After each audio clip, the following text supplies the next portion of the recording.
afternoon. Congratulations, by the way. Oh, thank you. Todd, what was that like to be able to, being on the job full time, whether it's a coordinator, head coach, and still find the time to get your degree? It's tough. I mean, it's tough. I get to work early. You do some work early, you listen to some podcasts early, you do some online stuff early, and then you do a little bit late, and you make the best of it. Coach, how will you be able to use this degree as a coach, as a father, and in your life serving the community? As a coach, I don't think I can use it very much. As a father, it's a good time to get it because I have a sophomore at Rutgers, and I have one that's a senior now, and I have one in sixth grade. So just getting that hopefully helps them get theirs, and they can do something with it. For me, it was a personal thing as far as a promise I made to my mother before she passed that I would go back and get it. And, sometimes life gets in the way and things come up, and you finally put your foot down and you try and do it. So it was something I just did. You weren't the only person here that's gone back and gotten a degree. I know Levante David did it. It was a big deal for him, too. Can you just speak to the importance of doing that, of being a lifelong learner? I think you need to get it early as possible so you can do something with it, but at the same time, for the people that go back and get it, it's a sense of personal accomplishment, and hopefully it gives somebody hope that it's never too late. You'd rather get it early than later, but better get it when you can. What's been the biggest takeaway you've noticed from watching film of the Cowboys this week? Well, they're similar to last year. They're very big up front. They're quick on the defensive side of the ball. They got ball hawks in the secondary. They pressure you quite a bit. They can run the ball with the two running backs, and they can throw the ball as well. And so the quarterback is extremely bright, very smart, knows where to go with the football, well-coached team. You talk about the offenses with these two clubs. Obviously, with 31-29 game last year, I think two teams combined for 108 passes. But defensively, you guys finished 1 and 2 in the league in takeaways. Has that been overlooked a little bit, these two clubs? I don't know if it's overlooked. There's something in the buildings, each building, I'm sure, that's asked to do that helps us win games and help them win games. We try not to make them, and we try to get them. I'm sure they try not to make them. They try to get them. But, turnovers these days, giving the offenses short fields will help immensely. Todd, they've made some splash plays on special teams in the preseason. How much does that concern you at this point? It's a big concern. They're game changers. Anytime you can return kicks and punts or block a kick or a punt. I know Turpin has done a great job in preseason, and we're going to have to deal with him on Sunday. Coach, as far as the Bucs kick return, what do you see from Rachaad White that earned him that job?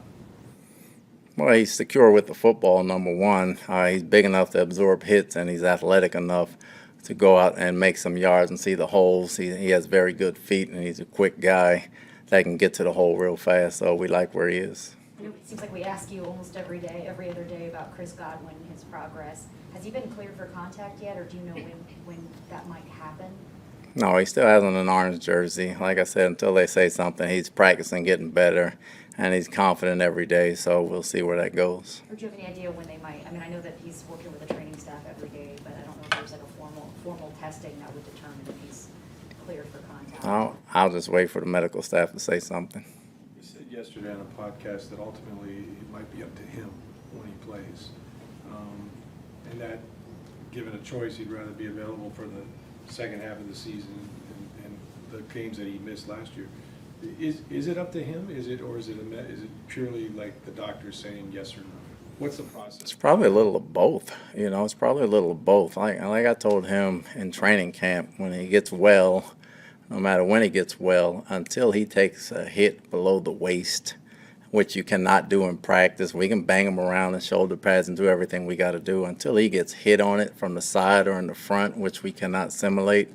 And then he gets up. I don't care if it's 5 years from now. You're not going to feel any different. It's confidence that you run and catch every day and you can be normal. But until you get hit down there, no one's really going to know. So, we'll see. Does that matter then to you, whether it's week 1 or week 6 or 7? Every game counts, right? The same. They count the same, but we want them well. I don't want him out there before his time. If it's healthy and he's ready to go and they clear him and everybody feels it's ready to go and it's completely 100%, then you take your shot. Anything less than that, I'd rather him sit. How much will the factor that the first two games are on turf? Does that factor in at all? I don't think it factors in at all. We have quite a few during the season, so whenever he plays, he plays. Todd, the Cowboys have got a really big nose tackle up front in Bonner. How much does it help a guy like Robert Hainsey to see Vita Vea, Akeem Hicks, and their own monsters in practice to get ready for a big physical, almost immovable guy? I think it's helped them all camp. I think it's helped them all camp understand how to position block, when to use power, when to use speed. And he's a smart guy. He's been getting a lot of reps at it, but it'll be a challenge for him, no doubt. How do you have a Mount St. Mary's hoodie, hat, shirt? I have a hat and T-shirt. Todd, you talked about having to make up for Gronk's catches with the 3-4 tight ends you got. You feel confident you can make up those catches with that group? Well, it doesn't just have to come from that group. It can come from the wide receivers and the running backs. As a group, between all of them, we'll try to make up somehow for them. Nobody's going to look like Gronk or even catch like Gronk and rumble down the field and run over people, but we have different skill sets that we can make up the catches for, and I feel confident in that.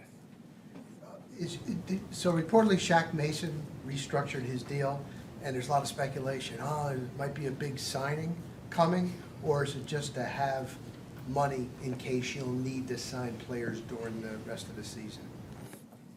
Well, it's just to have money right now, but things open up and things happen after the first week, so it's better safe than sorry. Todd, obviously this isn't your first game on Sunday, but how anxious are you for this game, to regular season to get underway and see this whole team play out a full game, first time since last year, really? I think I'll be very anxious on Sunday. Right now it's just Wednesday, and we try to go day by day and win the day, so we'll get some more tape in, we'll have some more meetings, and we'll take care of the day, and we'll take care of Sunday on Sunday, but I will be very anxious on Sunday. What's your pregame routine like?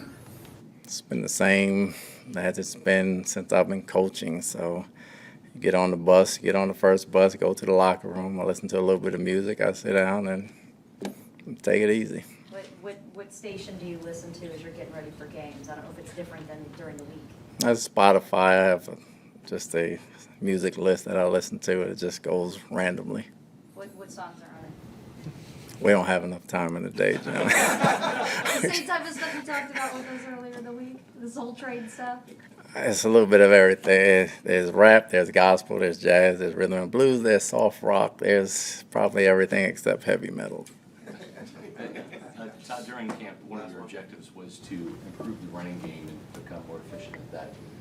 What strides, what areas did you make the most progress in with the running game, and how comfortable are you with that compared to what it was last year heading into the season? I mean, I'm comfortable with it, but it's only preseason. You got to do that in regular season too, but we made strides in it because we committed certain days to it, and guys got on the same page. And we handled a lot of stunts and different movement that way, so I was happy about that, and that's what I meant by we got better at it. Okay. Thank you. Yeah.